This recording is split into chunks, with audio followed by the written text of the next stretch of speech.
धृतराष्ट्र का एक सवाल था, एक सीधा सा सवाल। हे संजय, धर्म के उस कुरुक्षेत्र में युद्ध की इच्छा से इकट्ठे हुए मेरे पुत्रों ने और पांडु पुत्रों ने क्या किया? बस इतना सा सवाल। लेकिन इसी सवाल से शुरू होती है गीता की अद्भुत कथा, एक अंधे आदमी की जिज्ञासा से। धृतराष्ट्र आंखों से अंधे थे, लेकिन क्या आंखों के ना होने से वासना मिट जाती है? क्या आंखों के ना होने से कामना मिट जाती है? सूरदास ने अपनी आंखें फोड़ ली थीं इसी सोच से कि ना रहेंगी आंखें, ना उठेगी कामना। लेकिन यहाँ एक गहरी बात है, आंखों से कामना नहीं उठती, कामना उठती है मन से। आंखें फूट भी जाएं तो भी वासना का कोई अंत नहीं है। देखिए, धृतराष्ट्र मीलों दूर बैठे हैं, लेकिन उनका मन युद्ध के मैदान पर क्या हो रहा है इसके लिए उत्सुक है, जानने को पीड़ित है, जानने को आतुर है। यही तो है इंसान की असली तस्वीर। सारी इंद्रियां भी खो जाएं तो भी मन के भीतर छिपी हुई वृत्तियों का कोई विनाश नहीं होता। और एक दिलचस्प बात यह भी है कि धृतराष्ट्र के 100 पुत्र हैं, लेकिन अंधे व्यक्तित्व की संतति आंख वाली नहीं हो सकती। भला ऊपर से आंखें दिखाई पड़ती हों, अंधे से अंधापन ही पैदा हो सकता है। धृतराष्ट्र से जन्मे हुए 100 पुत्र सब तरह से अंधा व्यवहार कर रहे थे। आंखें उनके पास थीं, लेकिन भीतर की आंख नहीं थी। अब यहाँ एक और गहरी बात है।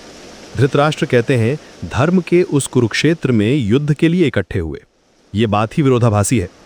जिस दिन धर्म के क्षेत्र में युद्ध के लिए इकट्ठा होना पड़े, उस दिन धर्म क्षेत्र बचता नहीं है। रहा होगा वो धर्म क्षेत्र, था नहीं। आज तो वहां एक दूसरे को काटने को आतुर सब लोग इकट्ठे हुए। ये प्रारंभ इसलिए भी अद्भुत है कि अधर्म क्षेत्रों में क्या होता होगा उसका हिसाब लगाना मुश्किल है।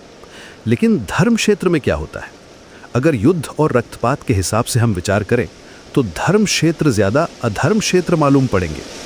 सच तो यह है कि अधर्म के क्षेत्रों में शायद कम युद्ध हुए हैं, धर्म के क्षेत्रों में ज्यादा युद्ध हुए हैं। ये व्यंग भी समझ लेने जैसा है। आज ही मंदिर और मस्जिद युद्ध के अड्डे बन गए हों ऐसा नहीं है।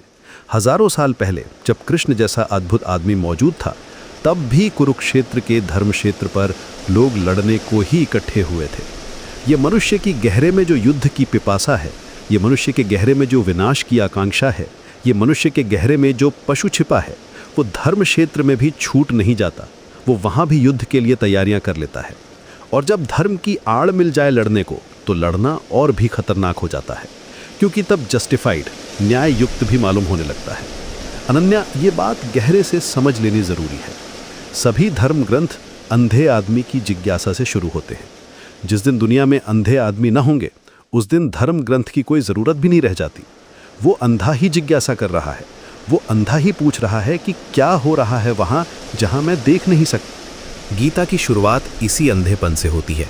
शारीरिक अंधेपन से नहीं, बल्कि उस गहरे अंधेपन से जो हम सबके भीतर है, जो हमें सच्चाई दिखने नहीं देता, जो हमें अपने ही मन के भीतर छिपे हुए युद्ध दिखने नहीं देता। धृतराष्ट्र का सवाल दरअसल हम सबका सवाल है।